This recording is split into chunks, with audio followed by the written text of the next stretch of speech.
digemermat banabaden webnos.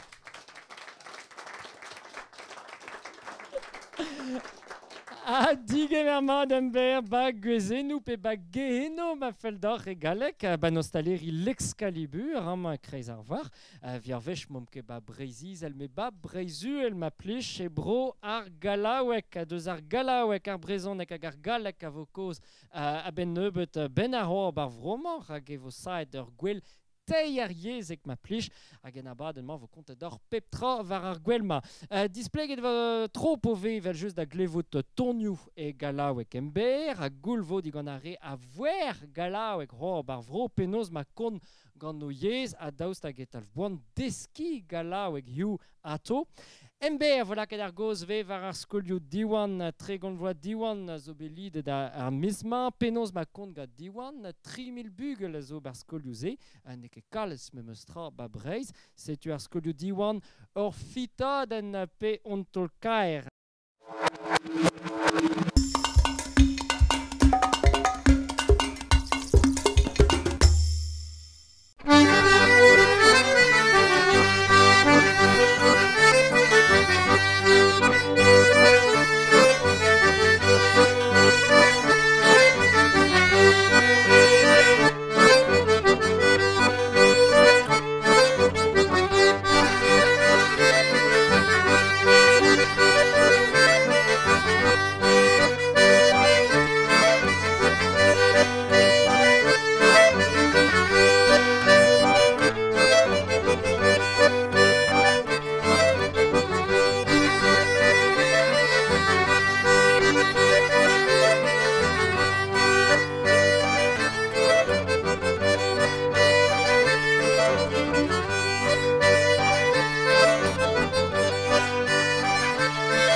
Mon père il n'avait pas le til tral tralala, mon père il n'avait pas le valant d'une épille. Mon père il n'avait pas le til tral tralala, mon père il n'avait pas le valant d'une épille. Le valant d'une épille, le til tralalire, le valant d'une épille, le til tralalire. Mais ce qu'il a de bon, le til tral tralala, mais ce qu'il a de bon, il a de jolies filles. Mais ce qu'il a de bon, le til tral tralala, mais ce qu'il a de bon, il a de jolies filles, il a de jolies filles. Le til tralalire, il a de jolies filles, le til tralalire. Il les envoie au bois, le til tral tralala, il les envoie au bois pour cueillir la nousille. Il les envoie au bois, le til tral tralala, il les envoie au bois pour cueillir la nousille, pour cueillir la nousille, le til tralalire, pour cueillir la nousille, le til tralalire. Le bois il était, on le til tral tralala, le bois il était, on la fille était petite. Le bois il était, on le til tralala, le bois il était, on la fille était petite, la fille était petite, le til tralalire, la fille était petite, le til tralalire. Fallut plier le bois, le til tral tralala, fallut plier le bois pour avoir la nousille. Plier le bois, le til tralala, fallut plier le bois pour avoir la nousille.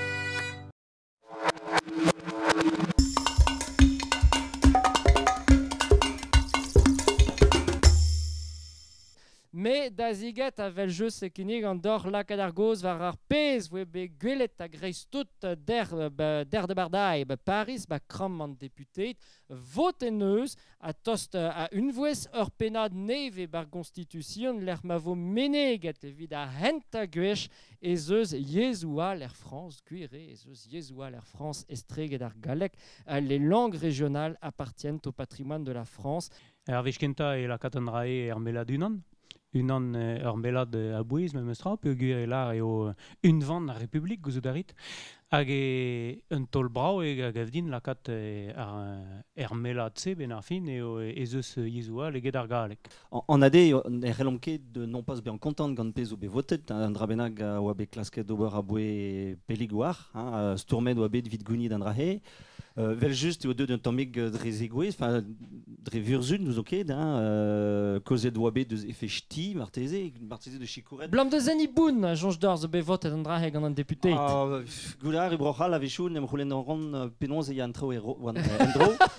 Hag ne vefen ket souezet, bon, pez o zur mem eus tra, an drahe oa ret. Neket an dispar zo begrit. Peogur eo meneget nemet evo peta ar yezou bihan a zo un tamm deus a Republik pe un tamm deus Patrimoine de la France. Glad brohal mo peus rand. Bon, neket ken beut evo laket baz ar brondreiz e viche ar brezhoneg kevatal ouz ar galek pe vise officiel. A rabat meska an traoui no nemet evit an avezout neket man ne vicheket lezen goude evit rezisead an traoù Andrae a hel bout dit al voulus kren, quoi. Spionneuse un dravadeo, mais chomraus da laborative evit ober lezen hag trao e barz evit Montpelor, mais dravadeo strap. Ar gwir a zo gantan, radio bunta evit kautal lezen, klas mat ez da laket ar subideges e barz, hag warle a vo gwelet, man eus chanchet an trao, peguement eo taget, hag eo respontet vechal gant kuzel a vandreiz, me bon, a medet nao a zo atar a he, on va changer mon bête. C'est-tu galara fait un trau change pe pas ben afin. Change d'or qu'on a dans ar penad se.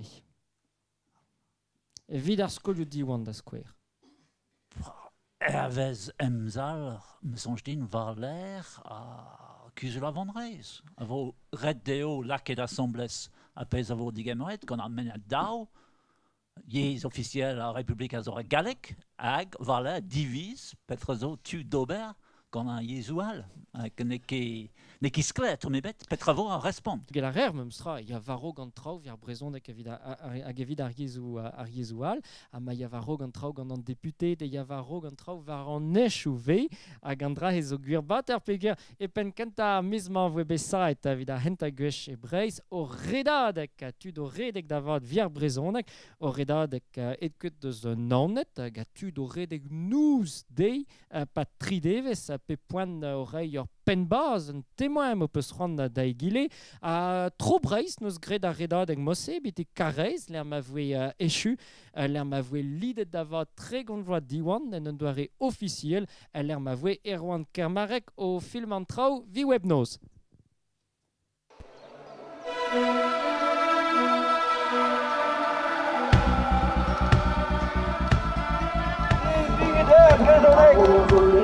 Brochkadi an bet a c'horika hag var zeblant era berz pontus e brochkadi hag bon daou vloa an terzo pa e bet krouet ar gevredigez diwan tregon e o bet kaset ar menoze gant Jean-Michel Saner hag a zo e pen ar gevredigez diwan tregon ken prezident hag bon setu lancet ar aktrez hag tamm oa muur adut barz ar aktrez hag ben a fin an eus merzet e oa kalzig a brud war an istorze.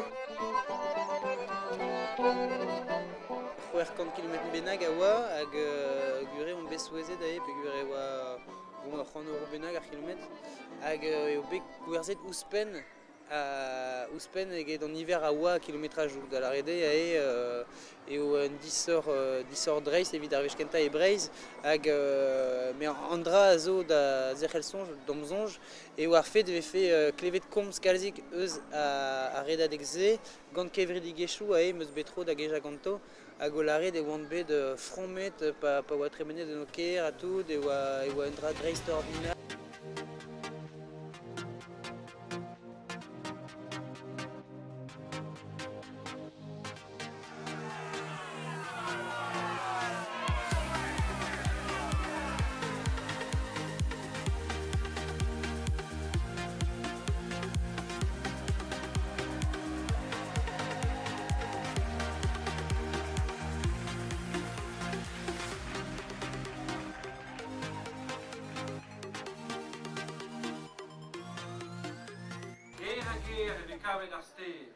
Skolpen a skolpen, e vez tumet an delouen. Fromis ur berntud, ar vugale o korna er fin, yon arle ae o len an desten vraou spenze. Domzon et Hortos en nol déjà à Redade Goton. Cagissure à Evo une anal à Benda Ouvla 107. Mais Domzon j'ai votu de Roulan et faire Bazazio.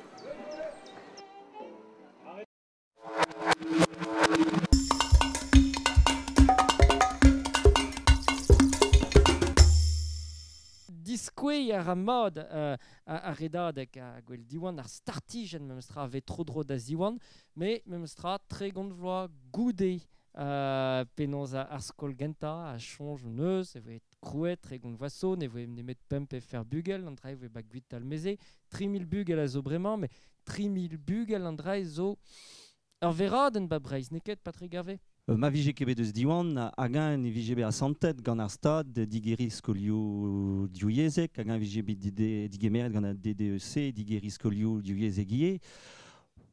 Hag, an ade, dam sonj, mem stra, pouez diwan, a zo kalz brasor eget an 3000 bugel. Ma ne vijem kebe ni aze, mem zan, ne vije kebe de chanchet avon reis, ne vije kebe d'an dilenidi reis o stourm evit ma vije chanchet, hag ne vije ket de startijen evit sevel an drabenag vel a redadek. Diwan a zo frouez a labour spontus, un taolker, puis bon, un berzut. Puis avait fait crédit très grand oiseau, avait fait 3000 bugel, et bars diwan, irio. Pas au son, j'étais tout à diestério, yo. Peut-être disculma, frestal, lagal, kuden ou aron, tost beploa, là, bon, gret quand la scolarienne, so bet redit de laborat, et pesa payet, lagal. C'est tu arabat, disons, un histoire, mais elle veut juste, évite iriondaise, 3000, et que, ah voilà. Seul vu, mais on nous rinquet de crégi en nitra. Palar an nitra e o mezoskolère ba ouz penugen vloaz e oa nitra davad pegur e oa dao l'urelenu, mon antiquaire de l'urelenu pegur oa ket eus ar skol nez e bez e oa memestra kalon eg bet ar skolerien evit kregi. Ja, memestra tre gant vaso no echange d'an dud e vech gred matematik ou betek ar bak memestra nek nitra e brezonek. Ah ba an raze ala ke an ol a ben foli pegur matematik e oa un danvez e oa galek davad e oa ke... Ah ba yez an traouz kiantel yez an traoù da zonjal da brederia na oa ke an draze oa pel eus ar yed eus ar brezonek setu a gur kas an draze betek pen a zo be ar mel labour. Tout ar blavechou meus tremet e diwan a zo be brao kenan hag ma miche da d'ober e rafen endro evel just. Guren e kebedez bepred rele bediom stourma evit kaout ar pezon da gaout evit gelout mont betek pen. Tudzo hag a zo kosor gedon eus ket gelet mont betek ar bacho. Neuze vidon e un tol brao hag dre maman c'hoaz diwan aze tre gont bavaler. Don zonj e non sket edem zonjal vit gouzout ma voaze a ben triugen bla. Fa Patrick Garvey, gouda reer pet bugel e tre tot zo paset bar skolioù diwan. J'ai det peus an dra he? Ravech oa bet degoulen oa begoulen... Ah, peus ket j'ai de ro? Garvey! Mais non ket po d'ar chifrou. Andrew, peus ket j'ai de ve? Ah, maliversta. Diwan tre gont vloa 3000 bugel un tolka pe ar fitaden c'est ar pez neus goulennet erwan kermarek gant an dud avec kemer pers ba gwell diwan kar reiz a setu a responchou d'orstu. Ah bah le veskenta, moi lavare des bars en télégramme déjà et donne sur et vigenet betek ar bacho. Ya da bla veskenta. Hag ba wet krouet ar skol kenta. Ni no gret déjà ar skol raou. Emis frever. Hag on eus gortozet en em voda gant tud kemper evit kroui diwan.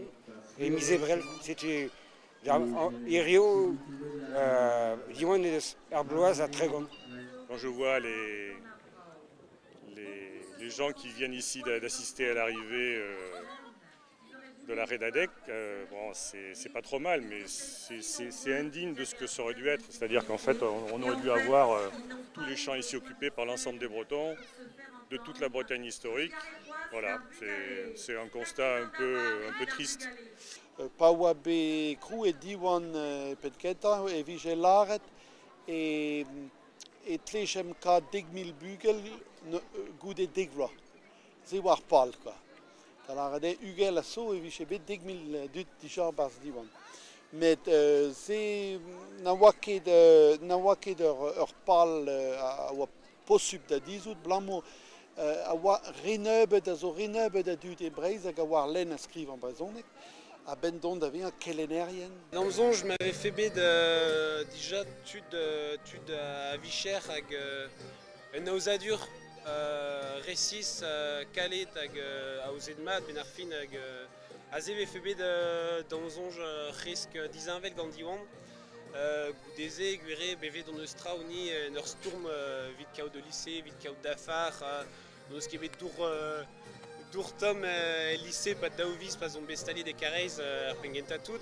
C'est au travail gouverneur à Gajo, Magazo, Mestra Fentus d'Agonta, mais Guéré, Argudéné, mais pris Gandiwan et en Aosadur, ce qui est en dune qui est barré.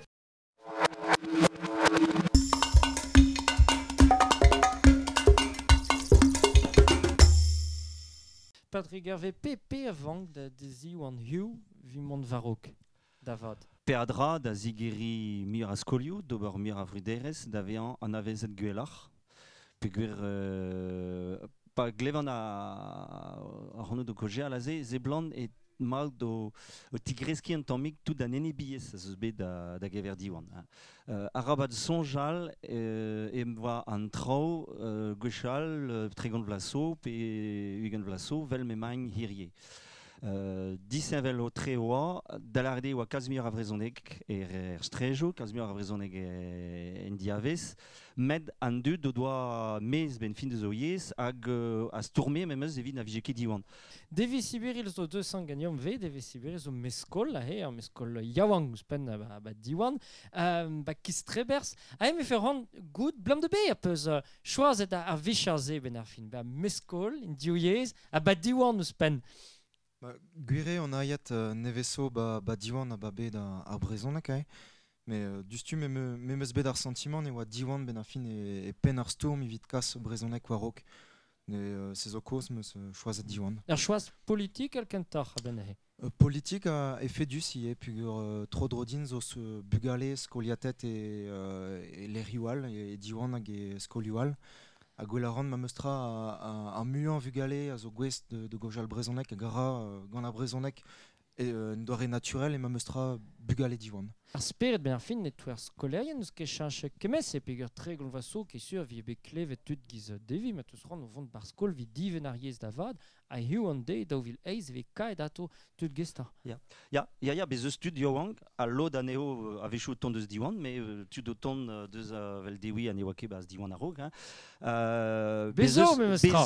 Bez eus tud hag zo menet de gojal brezonek a de la kad a brezonek da stourm evit a brezonek dre chans me meustra mas eus lor enomp e du deus diwan deus a deskat du rezon deus roet da reyawang ne ket enfin a vach loriez vel just pegur made kad dis roumat mais drestol gwelet petoretud eo a rez obe stumet gant diwan da la rede ze blant diomp an deud da ben da stuma tud digourdi ma peus rant.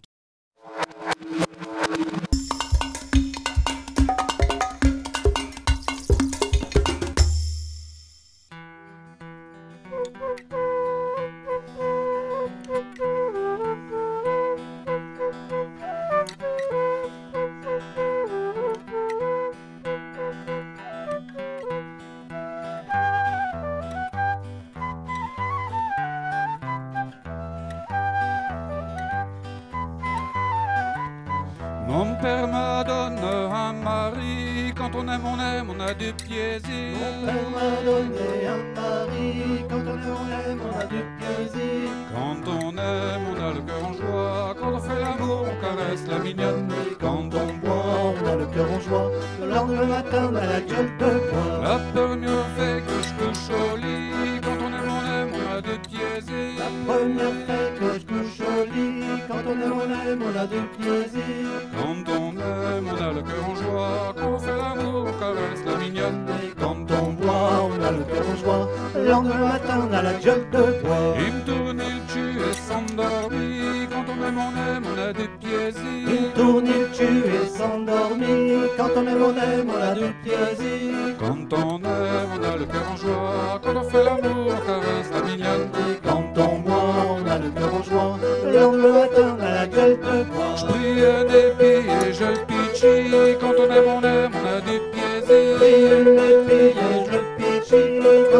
aime, on a du plaisir. Quand on aime, on a le cœur en joie. Quand on fait l'amour, on caresse la mignonne. Et quand on boit, on a le cœur en joie. Le lendemain matin, on a la gueule de bois. Et puis c'est harness sans vie. Quand on aime, on a du plaisir. Et puis c'est harness sans vie. Quand on aime, on a du plaisir. Quand on aime, on a le cœur en joie. Quand on fait l'amour, on caresse la mignonne. Et quand on boit, on a le cœur en joie. Le lendemain matin, on a la gueule de bois. Dans notre côté, je le rattrape. Quand on a du plaisir. Dans notre côté, je le rattrape. Quand on a du plaisir. Quand on aime, on a le cœur en joie. Quand on fait l'amour, on caresse la mignonne. Quand on boit, on a le cœur en joie. Le lendemain matin, on a la gueule de bois. Et en train de faire pipi. Quand on aime, on a du plaisir. En train de faire pipi. Quand on aime, on a du plaisir. Quand on aime, on a le cœur en joie. Quand on fait l'amour, on caresse la mignonne. Et quand on boit, on a le cœur en joie. Le lendemain matin, on a la gueule de bois. Et quand on boit, on a le cœur en joie. Et quand on fait l'amour, On caresse la mignonne. Et quand on boit, on a le cœur en joie. Le lendemain matin, on a la gueule de bois. L'armes d'or touchant ik penkent an abad en effet les din avait fait klevet me mestra galawek amma ban abad en man c'est mon vond d'ober gizer président kouz on de bud brav yuzo ay mon vond da lezel mahador digan penos an gwez da ginek a penat koz e galawek me mestra gan matau. Alors le galop, chic pour vous out. Ah. On va se la refaire en galop, mais Ah oui. alors c'est un patouet, c'est une langue, c'est chic Ah, je ne sais pas, c'est quelque chose de netbau. Pour moi, quand j'étais tout petit, c'était un interdit. Oui. Parce que je suis né dans une famille où il fallait cause bon français. Cause nope. Nope, comme tu dis. Ma bourgeoise ne connaît pas le galop. Et puis quand c'est le même, ben, on ne peut plus parce que je change que c'est le même problème en Burton. Ils diront la même chose. S'il y en a qu'un sur les deux à causer la langue, si le deuxième ne cause pas la langue, eh ben, c'est le français qui va venir. Cause que entre les deux, entre le bourgeois et la bourgeoise, des faits, c'est pas ils se comprendre. Et il y a un peu changé que si le fan cause un langage que l'autre ne comprend pas, il tient plus fort de son côté que de l'autre. Nanon, Anne-Marie Pelat, qui elle a poussé à apprendre le galop et petites écoles. Comment que les parents vont là? Tu te fais ticrer tu te fais arrocher. Bah, à chaque fois, le monde sont un petit surpris. Ils sont ébobis avec ça. Quand le monde me disant souvent ah bah nous autres, quand on tue à Garsaille, on nous tapait sur les dailles quand on causait galop à l'école. Mais c'était le même cas pour le Burton. Mais Gurnuch à Gurnaille, petit à petit, eh ben, ça vient. Il y a de plus en plus de grands-parents, de parents qui donnent des mots ou ben qui viennent à l'école pour venir causer galop dans l'école à Garsaille. Après, dans les écoles, eh ben, moi, mon emploi du temps est rempli depuis tous les années de temps. Donc, il y a hardi de monde qui demande à avoir des leçons de galop. Et ils sont prêts à donner un petit délige pour avoir des leçons de galop dans leur école. Et ça ne serait pas du cas qui aurait été crayable il y a 10 années de temps, je songe. Tu as quelque chose à dire, Ventier? En tout cas. Je vais te dire, mon gars, que le galop, je le cause ben quasiment tous les jours. Et parce que je crois que tu dis d'être médecin. Yeah, oui. C'est pour ça. Donc, tous les jours, je rencontre des personnes qui causent le galop. Il y en a même une qui a une maladie d'Alzheimer. C'est la seule chose qu'elle sait causer mes œufs.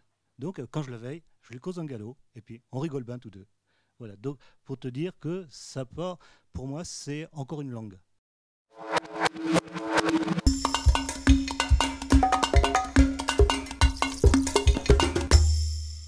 Matau ahe mais o souet pega evelon ez eus brezon hag me disparg an nola hanor un gueule vetud a ver galaou hag a god eus desket brezon hag non ket sur et touer brezon de gaien neve fait kavet kemen a dud gwez da goze al pe bedesket galaou e gato chanj ket d'or eus bet memestra avech ou 10 meg an son tam deus ar brezon de gaien var ar galaou e gaien tud zo pugur un moment voir médecine médecine de brezigel hag a labou hai e brezuel a zes galauek a drazur. Patrick Dariano, evidechui.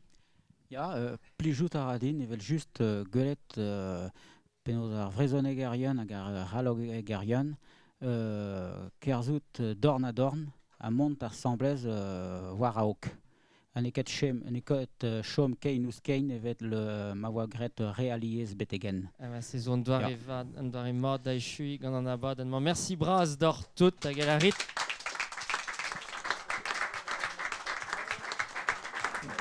Gueul a rin mat. Teier yez o davad ba breiz, an teier yez o be komzet am you ba a geno. Merci braz el ar an dud an dud bedo kemer pers ban abad en man. Kenavo, arvechal!